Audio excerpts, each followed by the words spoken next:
நீங்க ஒருத்தர்ட்ட கடன் குடுத்துருக்கிறீங்க. அவரால திரும்ப கட்ட முடியல பணத்த. உங்களுக்கு வருத்தமா இருக்குமா? இருக்காதா? அவங்கள பார்க்கும்போதெல்லாம் உங்களுக்கு கேட்கணும்னு தோணுமா? தோணாதா? இன்னைக்கு நான் ஒரு கதை சொல்லப் போறேன். இந்த கதையில இருக்கிறவரு ரொம்ப வித்தியாசமானவர். அவரும், அவரோட கூட ஒரு குட்டி பையனும் காசியில ஒரு ரோட்ல நடந்து போயிட்டு இருக்கிறாங்க. காசியில ரோடெல்லாம் ரொம்ப குட்டி குட்டியா இருக்கும். நீளமா இருக்கும். அப்ப அந்த சைடுல இருந்து ஒரு ஆள் வர்றத பார்க்குறாரு. அவர் வர்றத பார்த்த உடனே, இவர் பக்கத்துல இருந்த ஒரு சந்துல டக்குனு உள்ள திரும்பி போயிடுறாரு. அப்ப கூட வந்த அந்த பையனுக்கு ஒரு சின்ன குழப்பம். எங்க ஒரு வேள அந்த ஆள்ட்ட வந்து இவர் ஏதோ பணம் வாங்கியிருக்கிறாரு போல.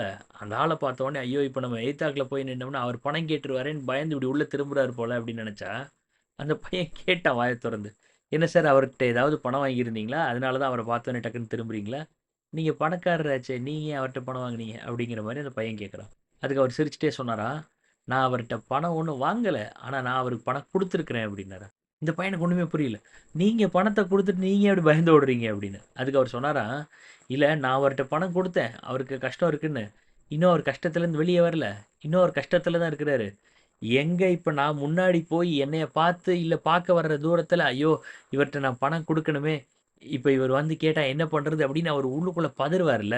அந்த பதற்றம், அந்த வலி அவருக்கு குடுக்க வேண்டாம் அப்படிங்கிறதுக்காக நான் டக்குன்னு திரும்பிட்டேன்" அப்படின்னு. "அப்ப நீங்க இதுக்கு தானமாவே குடுத்துட்டு போயிரலாமே! இவ்வளோ நீ அவர பத்தி கேர் பண்றதா இருந்தா" அப்படின்னு இந்த பையன் கேட்டதுக்கு சொன்னானா, "அப்படி இல்ல. நான் இத கடனா தான் குடுத்துருக்கிறேன். ஆனா, இப்ப அவர் வந்து என்னைய பார்த்துட்டாரு. நான் பார்த்ததுக்கு அப்புறம் தான் நான் திரும்பி உள்ள வந்தேன். அதனால, அவர பார்த்துட்டோம். ஞாபகம் இருக்குது எனக்கு அவர்ட்ட கடன் வாங்கியிருக்கேன். கடன குடுக்கணும் அப்படின்னு அவருக்குள்ளேயே அவரு வந்து இத வந்து ஒரு சான்ஸா வச்சுட்டு, இன்னும் திடமா யோசிச்சு, அடுத்த தடவ வேகமா, சீக்கிரமா அவர் வந்து கடன் அடைச்சுருவாருன்னு எனக்கு அவர் மேல நம்பிக்கை இருக்கு அப்படின்னாரு. அவருக்கு இவர பார்த்த உடனே ஞாபகம் வந்து, கடன் குடுக்கணும்னு நெனச்சு கடன் குடுக்க போறாரு அப்படின்னு இவரு சொல்றாரு. 2வது அந்த கடன்காரனுக்கு வலிக்கக்கூடாது அப்படிங்கிறதுக்காக, அங்கருந்து இங்க வர்ற வரைக்கும் நான் கேட்டுருவனோ, கேட்டா என்ன பதில் சொல்றதுங்கிற அந்த கவலையில அவன் இருந்துறக்கூடாதுங்கிறதுக்காக, இவரு அதுக்கு முன்கூட்டியே போக வேண்டிய தூரத்த கொஞ்சம் தூரமா போனாலும் பரவாயில்லன்னு சொல்லி வேற வழியா போறாரு. எந்த அளவுக்கு ஒரு ஆழமா யோசிக்கிறாங்கல்ல. இன்னைக்கு இந்த கதைய யார்ட்டயாவது சொன்னா, இது ஒரு பைத்தியக்காரன் எவனாவது இப்படி பண்ணுவானா? அடிச்சு முதல்ல பணத்த வாங்க வேண்டாமா?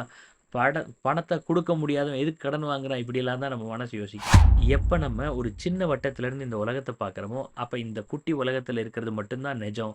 சுத்தி இருக்கிறது எல்லாமே பொய், மடத்தனம், மூடத்தனம். கிணத்துக்குள்ள இருக்கிற தவள சொல்லுச்சாம், இந்த மொத்த உலகத்திலேயே இருக்கிறதுலயே பெரிய தண்ணீர் இருக்கக்கூடிய இடம் என் கிணறு தான். என் கிணறுல நான் ஒரு எண்டுலருந்து இன்னொரு எண்டு வரைக்கும் முடியும்.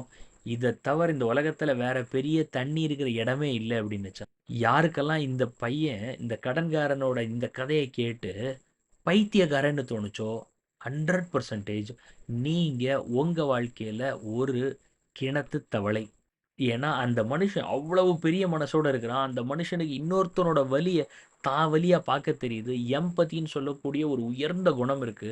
இப்படிப்பட்ட ஒரு மனிதர்கள் தான் இந்த உலகத்த தர்மப்படி வாழ்றதுக்கு காரணமாக்குறாங்க.